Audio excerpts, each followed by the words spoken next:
Então, vamos lá. Considere os ativos abaixo citados e as afirmações. Aí tem lá, ativo A, B, C e D, tá certo? Vamos lá.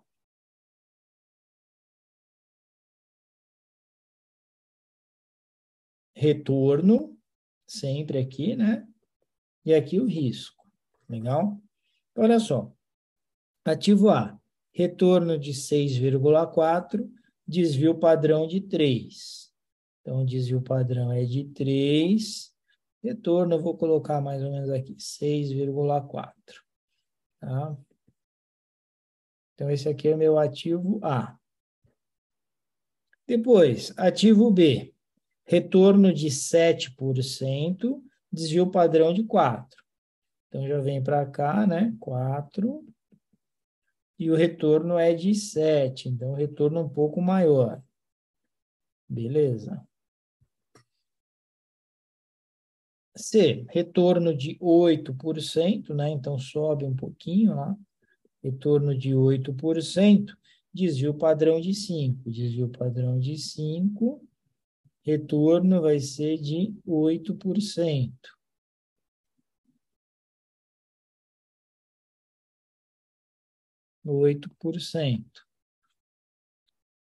E o ativo D, retorno de 8,5%. Então, é aqui, né? Com desvio padrão de 5 também. Então, o dele está aqui, tá vendo? Esse é o C, esse é o D. Só apagar para ficar melhor aqui.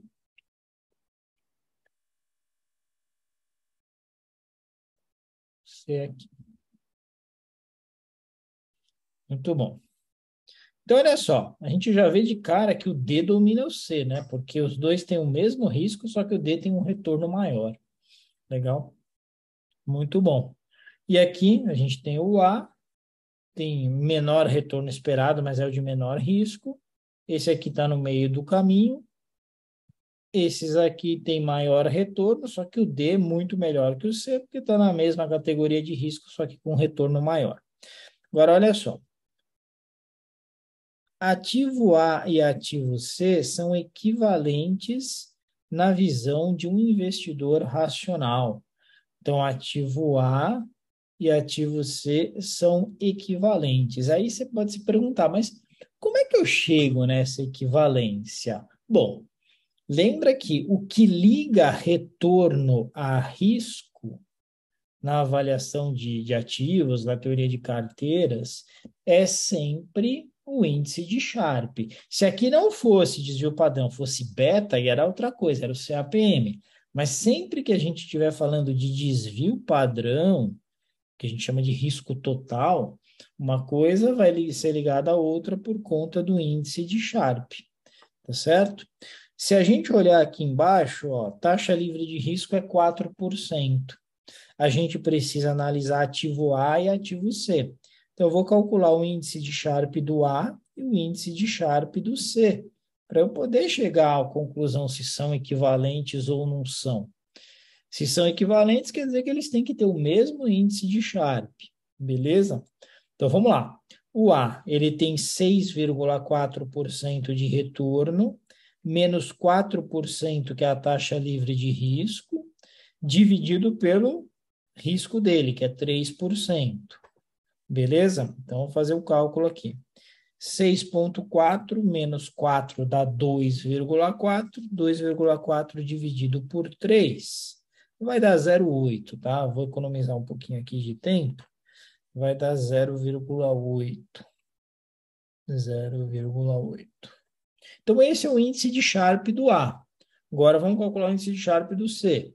Tem que pegar o retorno do C, que é 8%, menos a taxa livre de risco, que é 4%, dividido pelo risco do C, que é 5%. Agora, olha só. 8 menos 4 vai dar 4%. 4 dividido por 5 vai dar 0,8. Certo? 4 dividido por 5 vai dar 0,8. Então, o que a gente vai ter aqui? A gente vai ter que A e C são realmente equivalentes. Ok? Então, o ativo A e o ativo C são equivalentes na visão de um investidor racional. Porque o investidor racional parte do pressuposto que para correr mais risco, ele tem que ser remunerado por mais retorno. E o que mensura essa relação é o índice de Sharpe. Então, beleza, a 1 é verdadeira, ok? Se a 1 é verdadeira, C e D já caíram por terra. Ou vai ser a alternativa A ou vai ser a alternativa B. Legal? Muito bom. Afirmação 2. O ativo C não deveria ser considerado para a montagem de uma carteira. O ativo C não deveria ser considerado para a montagem de uma carteira. Isso é meio discutível, vamos deixar um pouquinho de morno e seguir. Vamos avaliar a 3.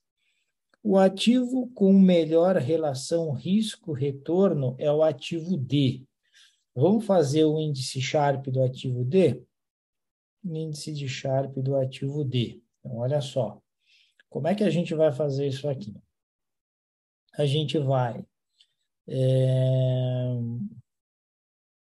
pegar o retorno esperado do ativo D, né? O retorno esperado do ativo D é 8,5, então pega lá 8,5, menos 4%, que é o ativo livre de risco, tá certo? 8,5 menos 4, e você vai dividir isso daí pelo desvio padrão dele, que é 5%, tá certo? 5%. 8,5 menos 4 dá 4,5. 4,5 dividido por 5 vai dar 0,9. Então, ele tem um índice de Sharpe maior que do ativo C e maior que do ativo A. Só que a gente não sabe ainda do ativo B, né? Então, não dá para dizer ainda que o ativo com melhor relação risco-retorno é o D, porque a gente não fez o índice de Sharpe do B.